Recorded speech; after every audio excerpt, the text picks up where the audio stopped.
Hi, everyone. Greg Heilman here for the Sound on Stage. About a year ago, we kicked off a new series called Between the Pages, where we try to illuminate the work of playwrights and authors who focus on the performing arts.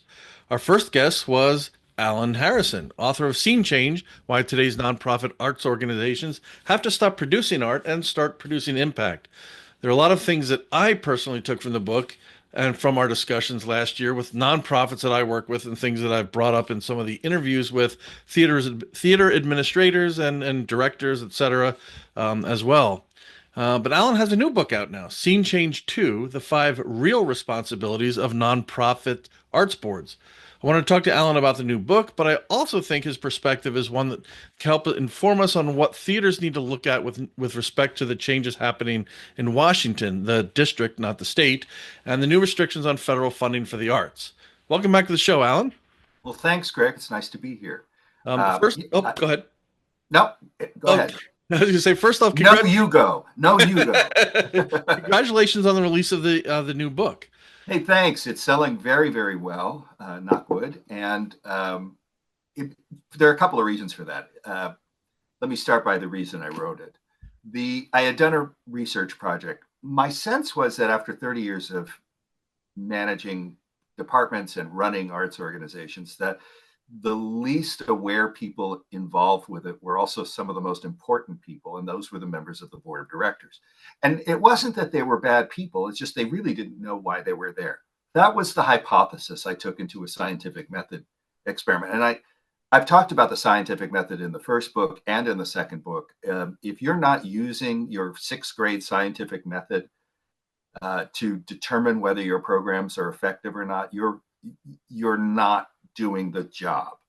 But anyway, so I started with the hypothesis of I don't think board members know why they're there. And so I sent out a survey and I got 600 responses from members of boards of arts organizations around the country. And the questions were very short. I asked them for 6 words or less in the answer. That was really for me so that I could categorize them more easily, the answers. But the first question was, what is your most important responsibility to your nonprofit arts organization?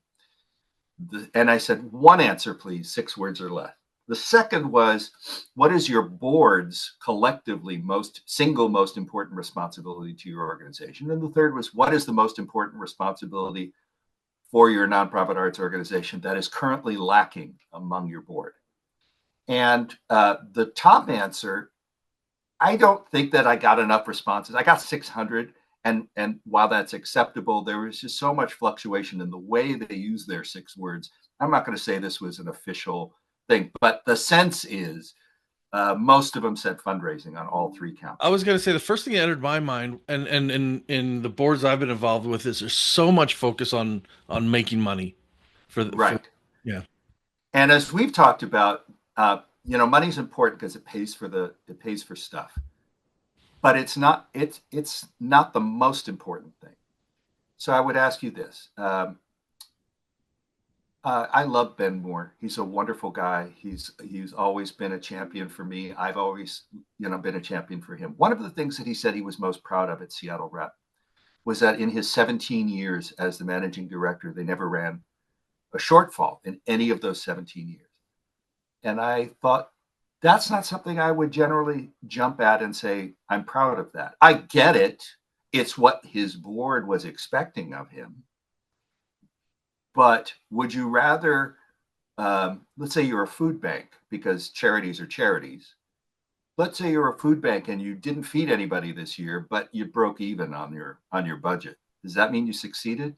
Let's say you're that same food bank and you went in the red by $100,000, but you fed 100,000 people. I would rather have the impact portion being the number one criteria for success, not the finance portion. The second part of that is that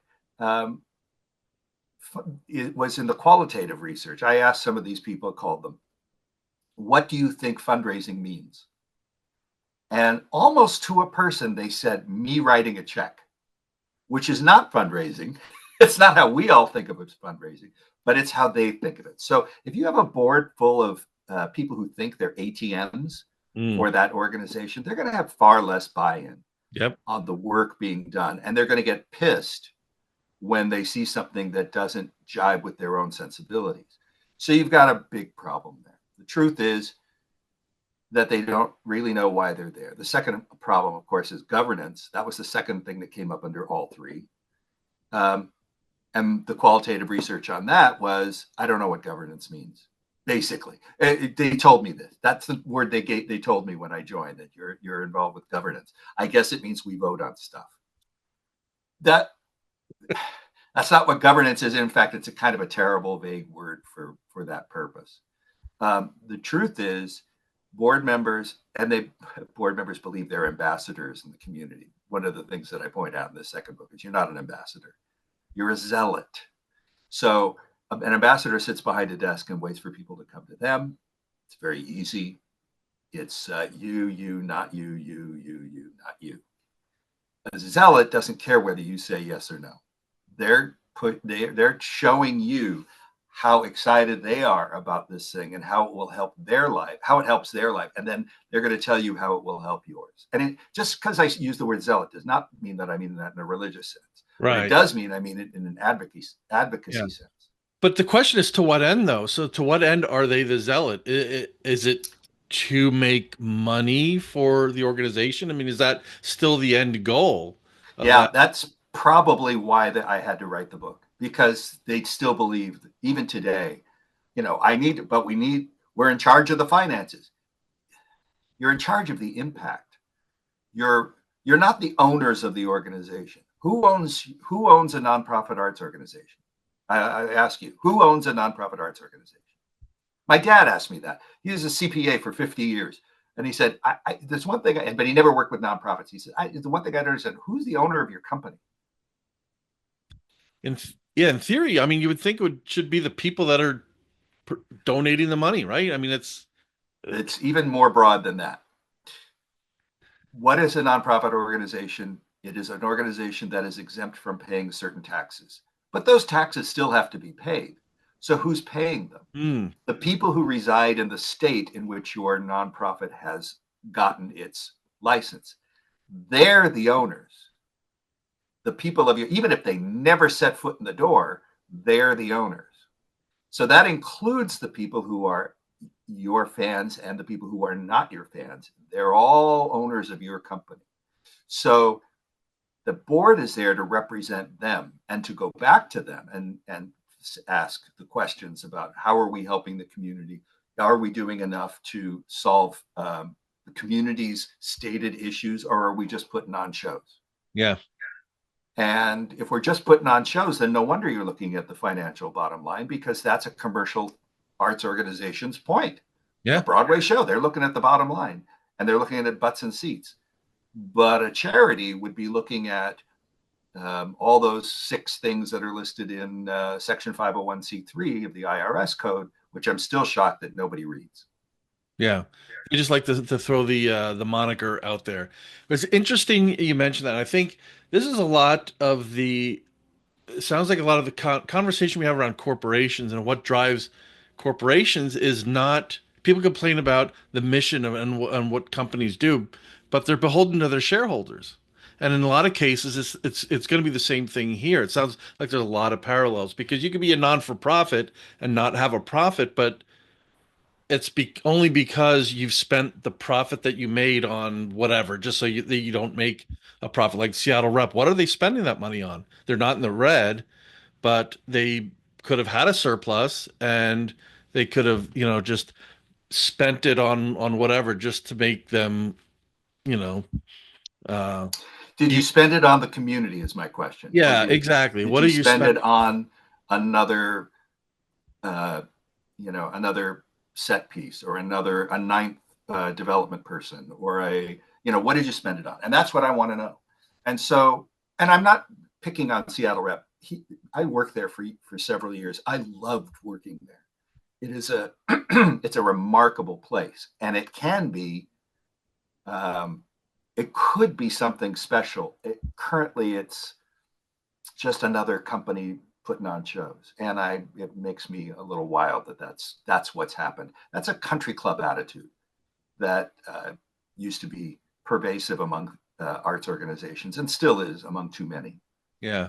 Well, it reminds me of a of an organization that I was on the board of a few years ago, where speaking about fundraising, one of the fundraising calls that they had to the board members was a letter writing campaign. Write to all your friends, ask them for money.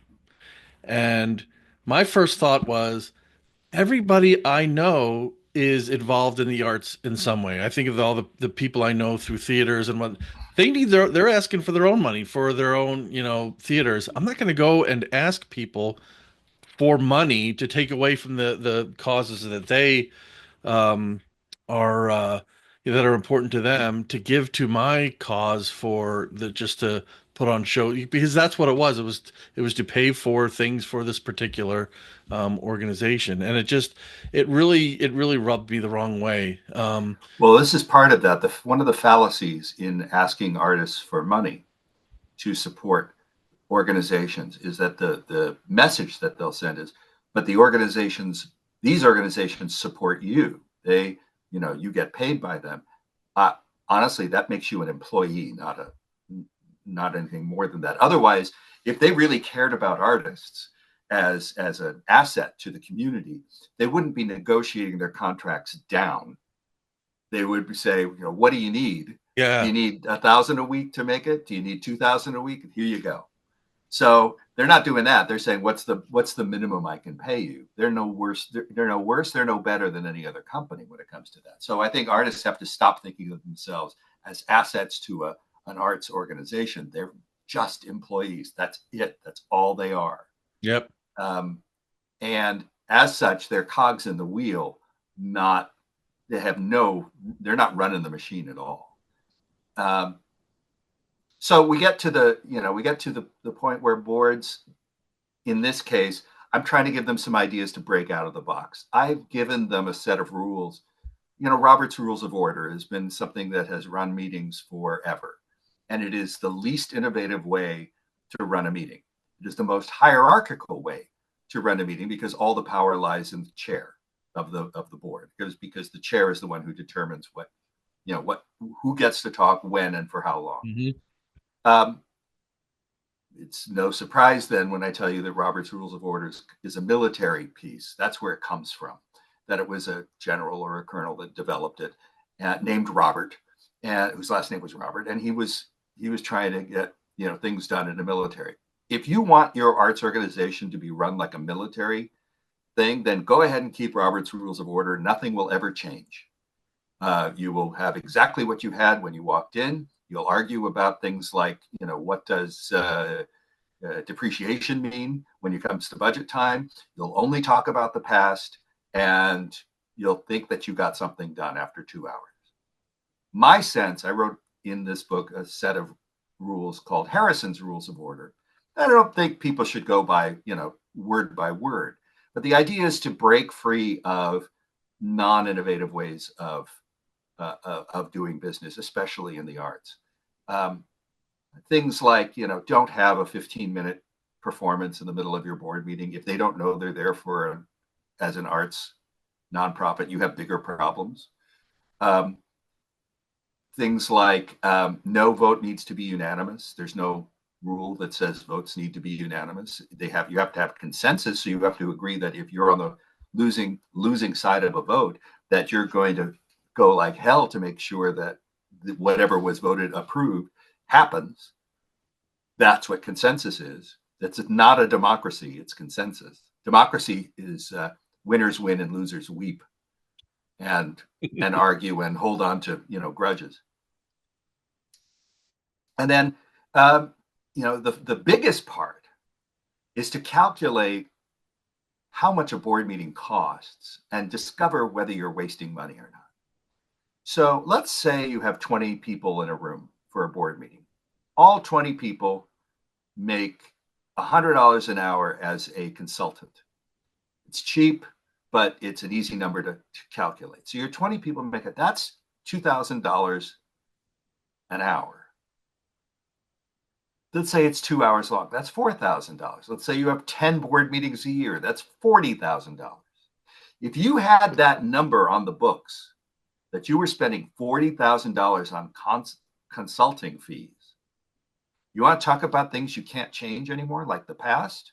Or do you want to talk about the future and how you can make things better? Yeah.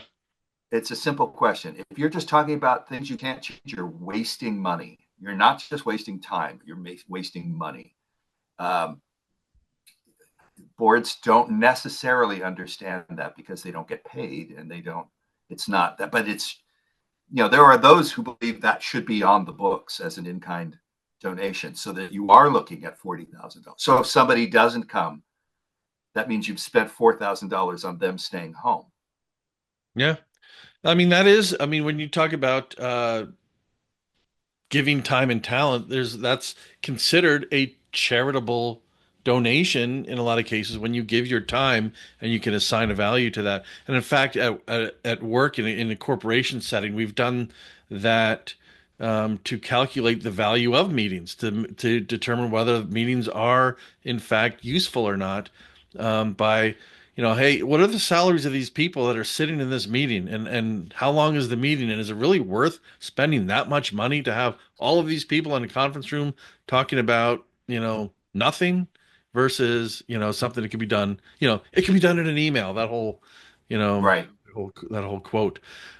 Is it something that when you look at the vision of a board, and having them, alter it, so obviously, and even tying back to your first book, when they when theater or nonprofits should be looking at impact versus, the performances and actually the art, um, making that part of their vision, and then making sure that every decision they make ties back into that vision. I wonder how many arts organizations do that. So probably, well, I know a couple, but I mean, I know maybe five or six because I've done research on them. Um, Out of Hand Theater in Atlanta does that. That's all they care about is the charitable side of things. They do theater, but they do it to spread social equity messages and to get commitments from people to do things that will make the community a better area, a better city to live in, Atlanta. Actually, they're statewide now. And they went from being a $200,000 company to a $2 million company in a matter of a few years. They're now the second largest theater company in Atlanta. Um, and they're thriving. And it's not, I mean, if you really want to look at their finances, they're not only in the black, they're heavily in the black. But they're receiving funding from places that care about making communities better. They're getting funding from Coca-Cola and Home Depot and other places that don't normally give to the arts because they may be an arts organization, but there are people who believe they're a social justice organization, and as such, they deserve funding. That could be happening here in Seattle. It's Yeah, not. for sure. The group came close. The old group theater came close with a diversity message, but even they were so oriented to the performances rather than the performances and the messages from the performance that they didn't really jump in full time into that. That's the thing. You can't just have a side education program and call yourself an educational organization. You're an arts organization that chooses not to have education as its center, that has a little side education program to get some money from foundations who say they support education. Um, it's it's a game. It's a game that's killed a lot of organizations, and it will continue to. But to your point, the arts organizations, the nonprofit arts organizations, have to lean on the nonprofit thing, not on the art thing. We get it. You know, your competition as an arts organization is a pair of buskers standing in front of your building. So it's the barrier to entry uh, uh, against your organization. If you do that old Michael Porter five forces exercise, the barrier to entry couldn't be lower. Anybody can do what you do. You're not saying that they're doing it well or poorly or differently or whatever, but two guys standing in front of your theater reciting Shakespeare to each other is your competition, and they're free or they're passing a hat. Yeah. What do you do? So you have to stop thinking about the money as the reason why you're there. look at it from an impact point of view, and those guys aren't doing the, if you're a nonprofit and if you're helping feed people or clothe people or house people or create social equity or just using your art as a way to downregulate anxiety and stress and whatever, and then prove that with data. Don't just say you're doing it, but actually prove it with meticulous, measurable, quantifiable data. Then you're gold. Then that's all you should be talking about at your board meeting. The first question shouldn't be, how did we do last month? Are we breaking even? The first question is, who did we help and how? And if Yeah. the answer is, I don't know, go back to the drawing board, because you're not running a nonprofit anymore. You're Yeah. running a, now there's no law that, okay, a court case determined, not the IRS, but a court case determined that nonprofit arts organizations could be nonprofit and not have to do any of the work. That doesn't make them good charities. That makes them kind of crappy charities. So why would somebody give to a crappy charity? Yeah. Yeah. Just because you could doesn't mean you should. And Which that's brings, why funding has gone down every year for the last 15 years. And that's why it's not going to get any better until people get it. Now we're in an administration now which is actively anti-art and anti-intellectual and pseudo-populist. I mean, calling it populism, I always think of as, like things like the New Deal was a populist program. But now populist is the same as what the National Socialist Party in Germany was. That was a populist movement. And so was the fascisti in Italy. And so were, all the other ones who joined it. which is which you made my segue for me. So I appreciate that, Alan. Um, I live to serve. so, so speaking of donors and raising money, there's been a lot of movement in this administration with regards to the arts, and I'm not talking just about their takeover of the Kennedy Center and but or executive orders around diversity, equity and inclusion, but things that have been uniquely accepted within the theater community seem to be under attack, and we're specifically talking about the distribution of the National Endowment for the Arts grants, from which many of our local theaters here in Seattle receive benefits. And part of these restrictions now are that theaters don't follow the president's executive orders. If there's an anti-Christian bias at any of the programming within the theaters, if there's anything DEI associated with any of these theaters, any of these things exclude theater organizations from receiving grants now from the National Endowment of the Arts. So, first off, I'm looking into exactly what the impact of some of these arts are. I don't know how much theaters get in grants from the National Endowment of the Arts. I'm asking some artistic It's directors. only $150 million for the whole country a year.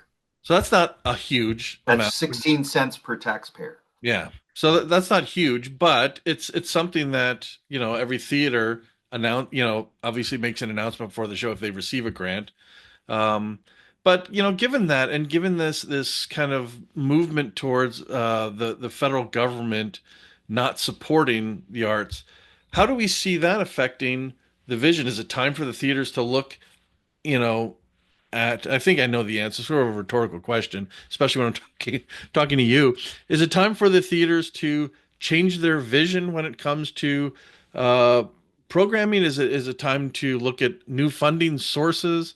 Um, or do you think that some of the theaters are gonna just accept this and say, all right, we're not gonna do cabaret and we're not gonna do some of these more challenging shows. We're just gonna do the vanilla shows that are gonna make, these people happy. Every show will be 42nd Street. Is that what you're saying? Yeah, yeah, Only, and with an all-white cast, and exactly. yeah, Yeah. right.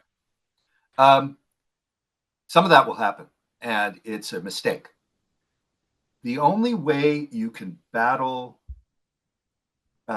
fascism that has built over many years is to remember a few things. One, the arts community now feels excluded, feels other, feels victimized, feels angry. There's rage. There's there are events happening that they feel are personal attacks. That's exactly what the right has been telling its people for years now. Now, I put a pin in at when Reagan defanged the FCC and said that you couldn't do equal time, or equal time wasn't necessary because news stations were commentary and not news. And that was the reasoning. It still exists. It's still on the books. They just don't enforce it because all news stations say we just do commentary. Um, so they, and that created a whole right wing, because people on the right generally had more money. They generally were more wealthy, and they wanted a status quo. Even those who had begun on the left moved to the right when they found that they didn't want people to take their taxes away, um, to pay for, policemen and firemen and fire control, things like that. Um, that's that's who ended up controlling the media. The media then created a whole campaign of you're a victim, you're a victim, so that turned into the angry white man of the Clinton era, that brought in Newt Gingrich in 1994. That whole contract, I used to call it the contract on America, but it was a contract for America. Um, then you fast forward past the Clinton years, and now you've got Reagan. I mean, you had before that, you had Reagan. That became part of that. Then you had Bush. Then you had this. Then you had Bush 2, and that really solidified that group and turned the angry white men into the Tea Party Patriots, which is a cutesy poo little name that was underestimated by everybody on the left, and said no one will listen to them. They're nuts. Yeah. Well, that's the norm now. So we move past the Tea Party Patriots, you get to the insurrectionists, and now people think the insurrectionists are mainstream. So that happened over a lot of years. So it's not going to be something that gets fixed overnight, but it's going to require a constancy of effort. I warn people that they'll lose their minds if they have the every 5-minute rage moment, as some of my friends are having. Did you see what he said now? Did you see what happened now? Did you see what happened today? That's not going to help. Yeah. What the arts organizations need to do is, first, they need to go hyper local. Well, actually, first, they need to look under their own roofs and make sure they're not terrorizing their own staffs with bad behaviors. An article in today's Arts Journal about the alleged wrongdoings of the Seattle Symphony, allegedly treating people so badly that they're leaving in droves. The music director, I'm sorry, he said, "I don't feel safe here." If he doesn't feel safe, who does? Yeah. So, and that's all. I mean, that's all alleged wrongdoing. I don't know. I'm not there. I don't know if they're doing wrong or doing right. I don't know if there's, but I But to know your that point, make sure your own house is in order when it comes to make sure your house is in order. My God, make sure your house is in order. And part of that is the second point, which is now become hyper local. Stop trying to be a national answer for a local problem, and stop trying to be a national answer for a national problem. You can't solve the problems by putting on a show in Seattle. You can't do it. It may make you feel better, but that's not really helping the cause at all. So the idea there is to stay hyper local, show that you're a valuable charity in your community, start to get donations from people who support you as a charity, and you become far more indispensable to your community than just another arts organization. There are a lot of those. We don't need another one. The Another thing you have to look at.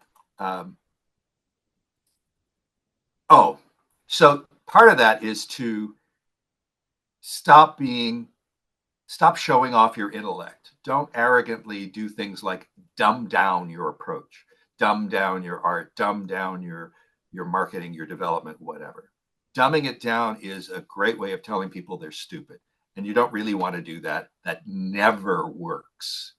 I don't care how smart you are. I'm guilty of it all the time. But just because I do it doesn't mean I think it's the right thing to do. The next thing is your little individual display of symbolism and protest. And I say little because it's going to be dismissed right away, especially if you're preaching to the choir. If the Hmm. only people that you're playing that to are the ones who already are on your side, your job is to start moving across the aisle and start convincing other people. If you have to convince your own people, and if you feel like you really do have to convince your own people, that's a bigger problem than just trying to change minds on the other side. Yeah. To that point, I would use Kendrick Lamar at the Super Bowl as an example. Great show, great messages, wonderful experience, and completely ignored by the people on the right. They went and got a sandwich and said, "What is this guy talking about? I don't even understand what he's saying. Why do they put these black people on Super Bowl shows? I just want to see a football game." Yep. Right? And even today, if you ask people about the Kendrick Lamar Super Bowl, which only happened 2 weeks ago at this recording, they say, "Oh, yeah, there was something about a flag and Samuel L. Jackson." In a month, they're not going to remember Samuel L. Jackson. Yep. The last one of the next bits is part of that, and it's you can't. So there was this great play Rhinoceros by Eugene Ionesco, where everybody in the world starts turning into rhinoceri or rhinoceroses, um, and there's it's crazy, and it's an absurdist play about conformity and frankly Nazism. But you can't call people rhinoceroses when they're doing something that they believe is in their best interest. It's not up to you to decide what's in their best interest. They believe that Trump is in their best interest, even if they're poor, black Trump voters. Hmm. They believe that Trump is in their best interest. So trying to tell them that it's not is never going to work, regardless of how much you pointed out that actually he's working against you. He is. They are. They don't really care about anybody other than themselves. And but what they've done is created a whole group of people, and that's why he only plays to his base because he wants people cheering all the time in every photo op. Um, they want people to get the idea that everybody's for this. Everybody's for getting rid of the NEA. Everybody's for him taking over the Kennedy Center and who knows, building a 20-foot statue to himself and renaming it the Trump Center. Everybody's for that. See, because nobody is, you don't see people except every now and then somebody will stand up with a sign saying, don't do that. Yeah. So you can't call the people who think that they're people do vote out of their own best interest, even if you think they don't. They're never not doing that. And I think it's arrogant to think that they are. And lastly, you need help. You need a lot of help. You can't do this by yourself as an organization. You can't do it by yourself as an artist. You can't do it as an organization. You need hundreds of organizations to be marching along the same path, taking a page from what the other side did, doing exactly the same kind of opportunities, showing how much the arts mean to America, showing how much the arts lead to a better life in America. Look at all these people that have been helped, black, white, show them all. Don't just show the black people. Don't just show the poor people. Don't just show everybody. And the sentiment toward the arts in America is that it's nice among the whatever you want to call them, the white, uh, the group that has become the dominant political force. I don't want to call them supremacists. I don't even want to call Let's them call them fascists. the old white men. The You know. old white men and women who also hate Yeah. women. Um, I mean, that's my opinion, not reality. They don't believe Yeah. they hate women. They don't believe they're angry. They believe that they're justified. They've been victimized for years, and now they're going to stand there and hold their ground. And it's no accident that they're doing it in a militaristic way. They believe this is a battle that they a war that they have now won. They haven't. They've won battles. And that's why this kind of strategy is going to work. It's going to take a ton of time, just like the other side took a ton of time. It's going to take a lot of effort. And unfortunately, there's no single media force that's going to be proactively doing the whole 1984 thing. It's not the thought police. Oddly, the thought police exists on the left. Only the left cancels its own people. Yeah. The right doesn't do that. Only the left will take some bad act. Let's call it a bad act. But unless it's criminal, abusive, or in that vein, just because somebody said something or has a goofy picture taken with, I'm thinking of the Al Franken case, doesn't mean that they should be forced to resign. Was the resignation of Al Franken ultimately a thing that did well for us? I think not. And something that you and I talked about was only the left cared about that. The right laughed. Yeah. They said, and the left may have said, see, we take care of our own. You should do the same thing. And the right said, no. Our guy, has cheated on every wife he's ever had several times. He marries the ones he cheats with. He has sex outside of marriage with porn stars. He's a 34-time felon. We don't care. Yeah. I was speaking to somebody the other day about this actually, and we were talking about the language and the behavior that the people in power are using to get their things, across to the people is aggressive. Um, and on the other side, it's very passive. The Democrats seem to be taking this sort of nice and passive approach. And wouldn't it be refreshing if we had somebody like Andrew Cuomo or somebody like that who wasn't afraid to say something in a more direct way? But of course, again, he's now been canceled. To your point, not to say that what he did um, was good. I'm not defending any of his behavior, but on the other hand, is his behavior any worse than what the you know Trump or any of those people have done? Hegseth, Gates, whoever. Right. Yeah, yeah. So we have to, they have to fight fire with fire and play, by those same sort of rules. In a sense, it's not even fighting fire with fire. It's recognizing what the important thing is. The important thing is not to say, aha, I gotcha. That's not the important thing. The important thing is to recognize bad behavior, deal with it. And again, abusive, criminal, things like that. Yeah, absolutely get rid of them. Yep. Less than that, not criminal, not abusive, in the gray area, then it has to be case by case. And then don't immediately have. I mean, you've seen it. We've all seen comedians are afraid to go on stage now because they're telling, get this, jokes, and they're being vilified for them, even though they're jokes. They Yeah. don't believe what they're saying. They're trying to get laughs. Yeah. That's the point of being a comedian. Yeah. So I'm stupefied that the left became, which claims that the Handmaid's Tale is going on, is also the ones who are the Puritans in this discussion. Yeah. Well, going back to the endowment for the arts. Now there are Yeah, some that claim that all right, well, we just won't. We'll protest by not applying for grants. that's a bad idea. Yeah, because I mean, and that's we talked a little bit about that before we started, chatting here on the interview, because that just almost gives them an acceptance that hey, the National Endowment for the Arts. Then, if people aren't applying for it, we don't need it. We'll put that through the chipper next. To use That you couldn't be Elon's. more right, and that's exactly what will happen.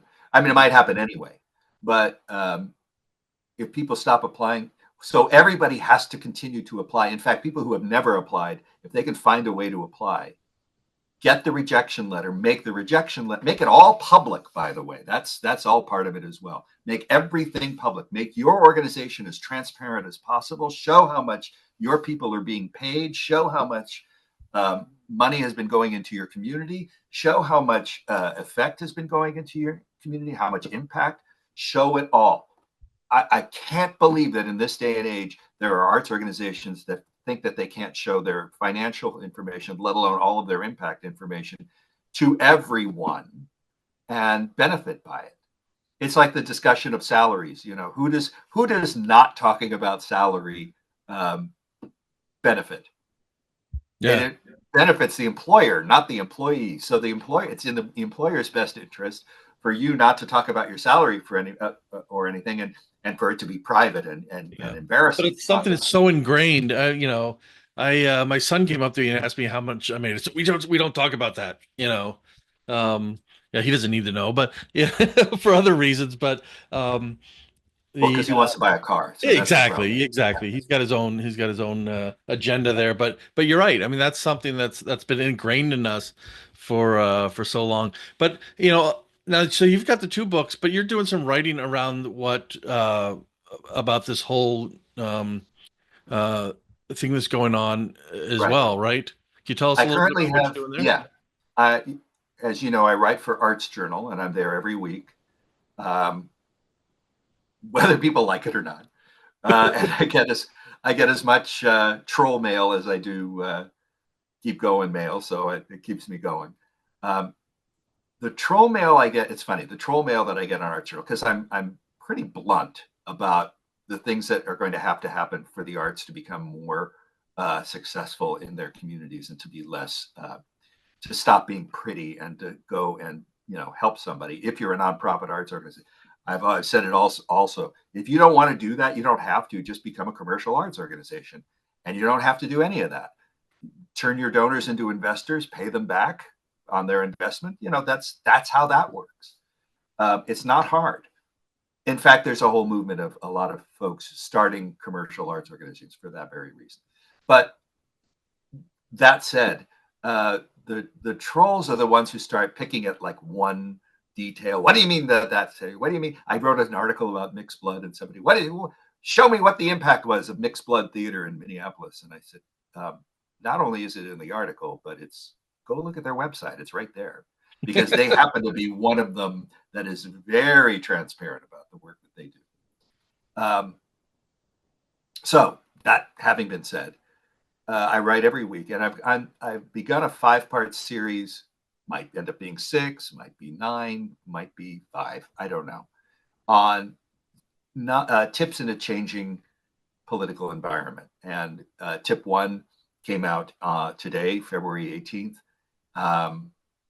and then for the next at least 3-4 weeks, uh, there'll be a break in the middle of it somewhere along the line, but then I'll continue it.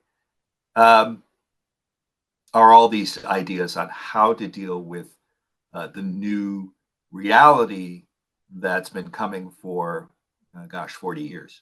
And that's this the fascisti running the show.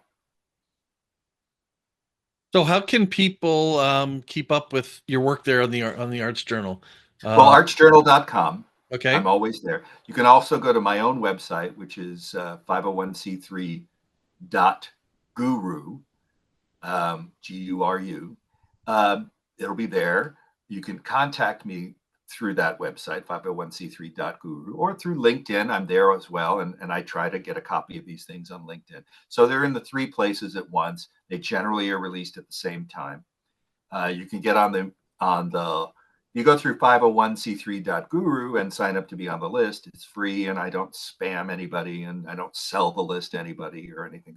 That seems to be against my own principles, and I don't even have advertising on my stuff. Um, so there's that. I urge you to pick up not just the second book, which is for board members, but to pick up the first book because it really lays out the problem that the second book helps to solve. And they're again called Scene Change and Scene Change 2 because I have no imagination. Um, Yours and imagine it's Peter Gabriel who named all of his albums he except named all his albums Peter Peter Gabriel. That's Gabriel. right. Uh, Uh, well, I have actually, my wife and I have, and the boards that we've been involved in have distributed your book around and let people borrow it and urge them to go buy them as well. And we'll do the same with the second one. Uh, I hammerlocked the publisher on the second one to lower the price point so that people could buy 20 of them for their board. It's only 11.95. So at 11.95, I'm hoping that people will buy a bunch of them. Oh, just so you know, I make no money off of this. I make no money off of Arts Journal. I make no money off the books. I'm just getting, some of my expenses paid back. But the idea here is to get the message out there so that we don't ultimately look back on the live arts in the United States the way we currently look back at vaudeville as that thing that was really nice that happened a whole bunch of years ago, because I Yeah. think that's the path we're on. Yeah. Well, I appreciate the work that you're doing, and I appreciate the time you've taken here. I love our spirited conversations that we have, even over email and all that. And we're gonna have to get Sure. together in person again soon to have some more. So, and then when your third book comes out, we'll have another one. We'll have to do it in person. P.S. It's coming out in November, and it's called Scene Change 3. So there you Where'd go. that come from? Where'd that title come? Well, Alan Harrison, thank you again. I will post all the links that we talked about in the notes here, so people can get to them and see all your work. I And hope you include my email address as well so that people can get a hold of me. okay, we'll do And that. please do. Don't say, oh, you won't talk to anybody. Tell me to get a hold of me. Awesome. And for all of you watching out there, thank you again for joining me on this episode of Between the Pages on the Sound on Stage. I'm Greg Heilman, and until next time, I will see you at the stage door.